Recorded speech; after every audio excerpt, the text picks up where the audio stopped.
to him early on. But I don't think Lara's that kind of go-get-you kind of fighter, and Boone knows how to go rounds. Well, Lara was scheduled to fight on our June 26th show in Tucson, Arizona, but he did not have a work visa, and that's required by the Arizona Commission. They're the only state that requires a work visa. So he waits a few weeks and gets on Friday Night Fights here in Vegas. Well, Lara's been very active. This is his third fight in 2.5 months. He had 2 fights in the month of May. Boone has lost 3 of his last 5, but I think he's going to go rounds with Lara. He's going to make Lara go rounds because Boone has gone the distance with some good fighters. Matter of fact, he had Olympic gold medalist and undefeated pro Andre Ward on the floor in their fight. That was back in November 2005. He would lose a 6-round decision to the gold medalist, Andre Ward, and the crowd booed. Now this is a step up for Lara, and I think this is what all these former top amateurs who we're seeing on our air quite a bit, they're all pro prospects now. I think they should all be doing, they have the experience to do it, they should all be doing what Lara's doing. Stepping up in competition after only 6 fights. No. Box. Boone's last fight was on June 27th. And you remember recently we were down in Texas and we saw the unbeaten prospect Craig McEwen. Well, he lost a split decision to McEwen. McEwen's 15-0. And Boone really came on strong at the end. It was an 8-rounder. He had McEwen hurt in the 8th round, and many ringside observers said that if he had started a little sooner, he probably would have won that fight. Well, as you just said, Boone fought McEwen. McEwen, what is relative to this preparation for Lara is McEwen not only undefeated, but a southpaw, so Boone had some practice with a lefty in his last fight. He just ate a left hand from Lara. Boone has fought 3 southpaws in the pros. He lost 2 of them. But he has several upset wins against undefeated prospects. And you can see Boone is a little awkward. And you see he's a little out of sorts. He doesn't know how to get a grip on the style of Lara yet. He's having trouble with the southpaw style early on, even though he fought a southpaw in his last fight. And he's having trouble negotiating range. Lara does a good job of stepping out on you, Joe, making you reach a little bit. And early on, you could see Boone had a little problem with that. Boone tries to place a left hand to the body underneath that right elbow of Lara. Lara ties him up on the inside. And the jab from the southpaw as he patiently waits. Comes in with a left hand, and then 3 more punches behind it, and a sharp downward left hand as Boone was trying to escape from it. Put your head down, you're going to hit in the back. Coming to the end of round number 1, Darnell Boone and the unbeaten Erislandy Lara. Just look again. Blocked or slipped. They go off the shoulders. They go around the head. Now, Lara controls that moment. He wins the round handily. And the space of that, the rhythm of that, controlled by Lara. But again, that's the reason why I think Boone's going to go rounds. He knows how to escape punches. He's a journeyman fighter who has survived. He's been in tough. He's pulled off upsets. He's had close calls. And right there he was hanging. No knockdown, come on. That is no knockdown. He was hanging onto that top rope before awkwardly losing his footing there.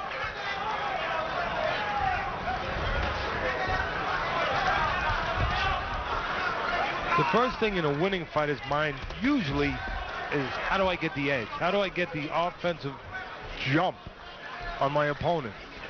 The first thing in the mind of an opponent like Boone, how do I survive? How do I make sure that I'm still here round after round? And you could see the difference in the 2 philosophies right here in front of you. Lara's is to score, to get ahead, to create offense. And right now, Boone's is to make sure he stays around. That's one of the reasons why Boone is 16-11 with 2 draws. If Boone looks a little bigger to you, I think he is. He's fought at super middleweight several times, while Lara has been a junior middleweight in all his bouts so far. But Joe, part of the reason why Boone has been 168 pounds super middleweight is the fact that he takes fights as an opponent on quick notice. That's the business model, right? Yeah, it's true. I mean, he takes it at different weights. And like you say, that's the business model. That's why he's 16-11-2. Well, part of the reason anyway. His phone rings. A paycheck is offered. He'll fight at that weight. And right now, Lara's making it easier for Boone. But Lara's also showing that he's dimensional. He can fight inside and outside. But if Lara keeps it on the outside, you can see Boone had trouble the first round negotiating that distance. He got himself very uncomfortable. He was reaching in. He was in awkward positions. But Lara making it easy for him now, going inside and covering up and giving Boone an opportunity. Lara comes in with a left hand. As the moments go by, Lara is losing respect for Boone. Early on, he was controlling range, making Boone reach a little bit, but now he's walking right at Boone, trying to walk him right down. He was able to place a left hand to the body as well, and there's another one to end round number 2. Prescott and Miguel Vasquez. Prescott, top 10 ranked in the world in the lightweight division, 21-0 with 18 knockouts. Vasquez, a live dog, a Mexican veteran, and we will see what Saul and Teddy come up with in the fight plan for that coming up a little later. That is our main event. For now, round number 3 of our co-feature, getting a good look at Erislandy Lara, the fine, unbeaten Cuban, in the solid blue trunks with the white trim, against Darnell Boone, a capable veteran journeyman. Joe, watch right here. The only thing Lara's not doing that he doesn't get an A on, I mean, he shows you can fight outside. He shows you he's got a calm, patient temperament. He doesn't look to waste anything. He looks to say he's not a big puncher, by the way, even though he's got 4 knockouts in 6 fights. But he likes to place his shots, looks for the clean shots. He can get it inside. He can go outside. But a moment ago, what I saw, the one thing that he's not doing, he's not cutting the ring down. He's following Boone a little bit. As Boone is, you can see, he's escaping. He's moving off to the side a little bit. He's trying to make that ring as big as he can. And Lara needs to move down the line a little bit like a linebacker in football. Move parallel and stay with him. That time he chased him a little. Again, I would have preferred if he just moved down the line, Joe, like a linebacker, keeping the running back in front of him. Keep the fighter in front of you and just line him up. Not walk around and follow. A couple of left hands were able to land in that exchange. You can't grab onto him. Glad you're with us here on Friday Night Fights.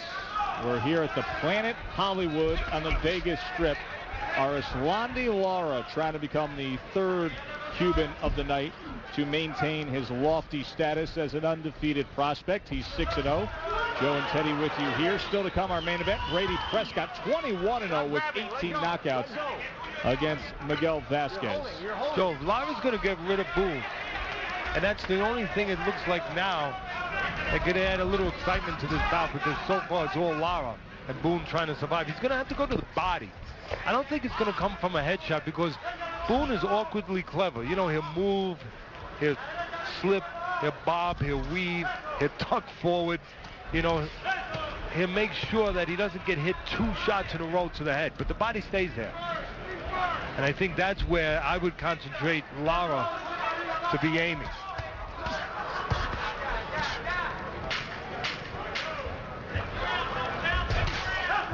Left hand to the body scored by Lara as we come to the end of 3, scheduled for 6. One of the rising stars in the fight game. He tried to defect from Cuba while he was in Brazil for the 2007 Pan Am Games. He was caught, arrested, sent back to Cuba. When he was back there, he was under the suffocating restraints of the communist regime, and he was kicked off the Cuban national team, unable to pursue his dream. But he did find freedom by way of speedboat to Mexico. That was in March 2008, and here he is a year and change later, working his way up the ranks and getting a lot of attention as an unbeaten junior middleweight.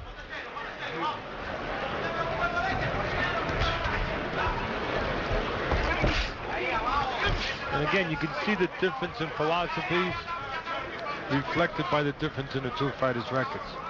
Lara looking to attack, looking to get it done, looking to get another win. Boone looking to go the distance again.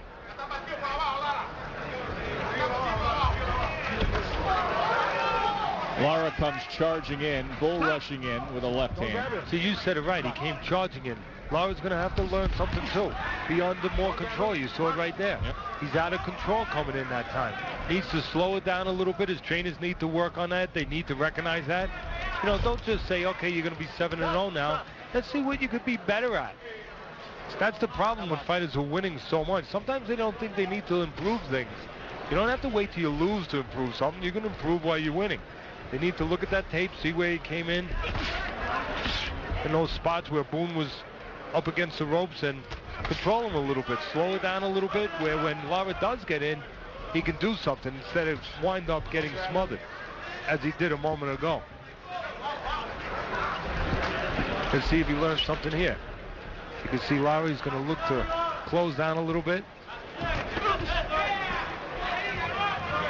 That time he got a little help from Boone. Boone stepped out and kept the distance, so Lara did not smother himself. But let's see if Lara closes the gap here. And again, here's what I was complaining about, where Lara needs to move down the line. Don't follow Boone around. Slide down the line, keep him in front of you. Keep the attack going. See, right now he needs to move to his right, Lara. He knows Boone's going to move down to his left. Got him cornered for the time being. Yeah, but Boone eventually is going to move down that rope. And that's where you can anticipate a little bit. In this position Lara was in, Joe, he knew that Boone couldn't move to his right because there was a rope there. So start to move to the side where Boone most likely is going to go.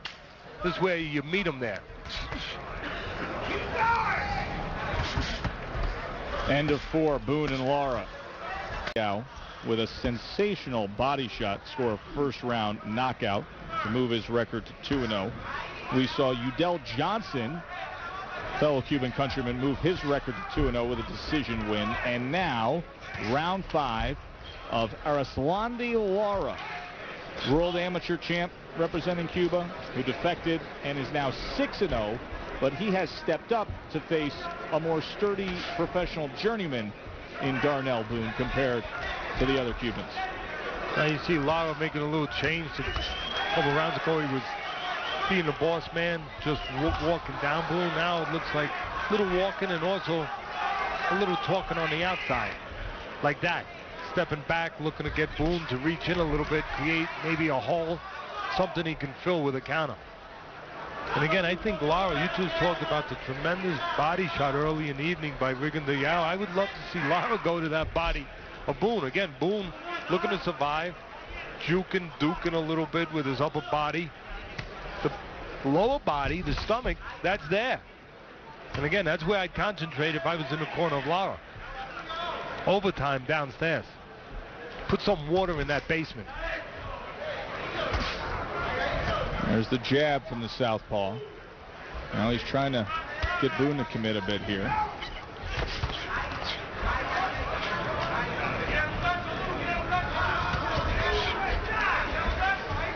Stop.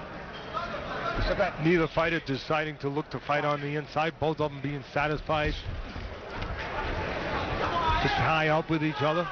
Never forget, Joe, when guys tie up, it's because both guys agree to it. Yeah, they make a decision. Yeah, it takes 2 to tango.